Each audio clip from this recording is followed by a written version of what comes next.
ఈరోజు కొత్తపేట గ్రామంలో జరుగుతున్నటువంటి తల్లిదండ్రుల పిల్లల ఆత్మీయ సమావేశానికి వచ్చినటువంటి విద్యార్థుల తల్లిదండ్రులకు, వేదిక మీద అధ్యక్ష సభ తెచ్చినటువంటి హెచ్ఎం గారికి, అదేవిధంగా ఈ యొక్క జెడ్పీ హై స్కూల్ ఉపాధ్యాయులకు, పత్రికా విలేకరులకు, గ్రామ పెద్దలకు, పోలీస్ సిబ్బందికి, ఎలక్ట్రానిక్ ప్రింట్ మీడియా వారికి, అదేవిధంగా వేదిక మీద ఉన్నటువంటి ప్రతి ఒక్కరికి కూడా హృదయపూర్వక నమస్కారాలు తెలియజేసుకుంటా ఉన్నాం మీకందరికీ.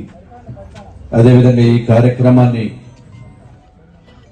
వచ్చినటువంటి మీకందరికీ కూడా అభినందనలు, శుభాభినందనలు. కొత్తగా ప్రభుత్వం ఏర్పడిన తర్వాత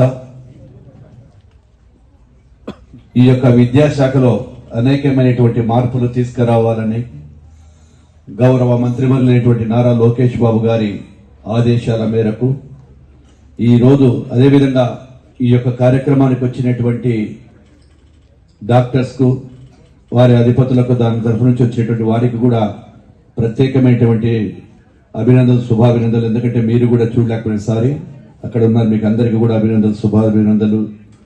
ఈ యొక్క మీకు అందరికీ చెప్తున్నారు. ఎవరెవరి దగ్గర సెల్ ఫోన్ ఉన్నాయి? చేతి పైకి ఎత్తిన ఫోన్లు తీసి అన్ని ఇక్కడ తీసుకొచ్చినారా? మరి తల్లిదండ్రులేమో సెల్ ఫోన్లు కొనిచ్చినారు, అన్ని పెట్టినారు. వాళ్ళ మెల్ల ఏ విధంగా నడుచుకుంటున్నారో ఆ ఫోన్లో కూడా జాగ్రత్తగా ఉండాలి. ఎందుకంటే మీకు దాని మీద ఉండే మోజు కంటే ఇందాకే మీ హెచ్ఎం గారు కూడా బాధపడినారు. సరైనటువంటి పర్సెంటేజ్ ఎప్పుడు మీ స్కూల్ ఫస్ట్ ఉంటుంది, మళ్ళీ ఎందుకో ఈసారి కొన్ని సబ్జెక్టులలో తక్కువ ఉంది పర్సెంటేజ్. అన్ని సబ్జెక్టులు వచ్చినాయా? హాస్టల్ పిల్లలు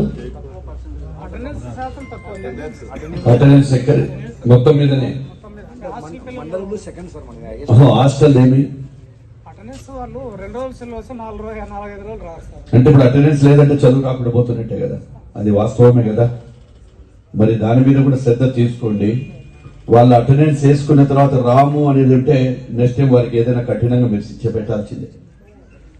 వైరవీ చేసుకొని వస్తారు, మళ్ళీ మంత్రి దగ్గర పోదా వాళ్ళ తల్లిదండ్రులు ఏమైనా పట్టుకొచ్చి నేను వాళ్ళు హాస్టల్లో చదువుకునే వాళ్ళు మీకు ప్రభుత్వం వసతి ఒక పండుగ వాతావరణం జరుగుతూ ఉంది. కొత్తగా వచ్చిన ప్రభుత్వం కోటి ఆశలతో ప్రజలు అందరూ కూడా దీవించి ఈ ప్రభుత్వాన్ని 164 సీట్లతో గెలిపించినటువంటి ప్రజలకు, ఆ కుటుంబాలకు ఏదైనా చేయాలి, ఆ పిల్లల్లో మార్పు రావాలి, విద్యార్థులను కానీ విద్యార్థుల తల్లిదండ్రులు అనేకటువంటి మార్పులు తీసుకురావాలని చెప్పే ఉద్దేశంతోనే ఈ ఆత్మీయ సమావేశం పెట్టడం జరిగింది. ఒక రకంగా బాధగా కూడా ఉంది నాకు కొద్దిగా. ఎందుకంటే ఎప్పుడైతే తన తల్లిదండ్రులు పిల్లల పట్ల అశ్రద్ధ చేస్తారో ఆ పిల్లల అశ్రద్ధకు కారకులు తల్లిదండ్రులే బాధ్యతలు అవుతారు. ఈరోజు ఈ కార్యక్రమాన్ని గురించి తల్లిదండ్రులు పిల్లల ప్రతి ఇంటింటికి వెళ్ళి తిరిగి మా దగ్గరికి కూడా అధ్యాపకులు వచ్చి, సార్ మా దాంట్లో జరుగుతూ ఉంది, మా స్కూల్కు రండి అని. ఎందుకంటే ఆ తల్లిదండ్రులు, విద్యార్థులు, ఉపాధ్యాయులు కలిసి ఒక చోట సమావేశమైతే అక్కడ ఉన్నటువంటి సమస్యలు కానీ, పిల్లల పట్ల ఏమి జరుగుతూ ఉంది, ఆ పిల్లల పనితీరు ఏంటి అనేది ఆ తల్లిదండ్రులను కూర్చోబెట్టుకొని ఆ క్లాస్ రూమ్లలో మాట్లాడాలనేటువంటి విధానానికి ఇది ముఖ్య కారణం. మరి ఆ విధానం కావాలన్నప్పుడు తల్లిదండ్రులు రావాలి. అటువంటిది ఇక్కడ లోపం కనిపిస్తా ఉంది. అంటే ప్రభుత్వం ఏమో అక్కడ మా మంత్రి గారు అయినటువంటి నారా లోకేష్ బాబు గారు ఈ విధానాన్ని తీసుకొచ్చి మార్పులు తేవాలని అనుకున్నప్పుడు కూడా కొంత కారణం లేకపోవచ్చు, లేకుంటే తల్లిదండ్రులకు అవగాహన లేకనో, లేకుంటే రొటీన్ గా జరిగే కార్యక్రమమే ఏముందిలే స్కూల్లో పిల్లలు పోతారు, హెడ్ మాస్టర్లు ఉంటారు,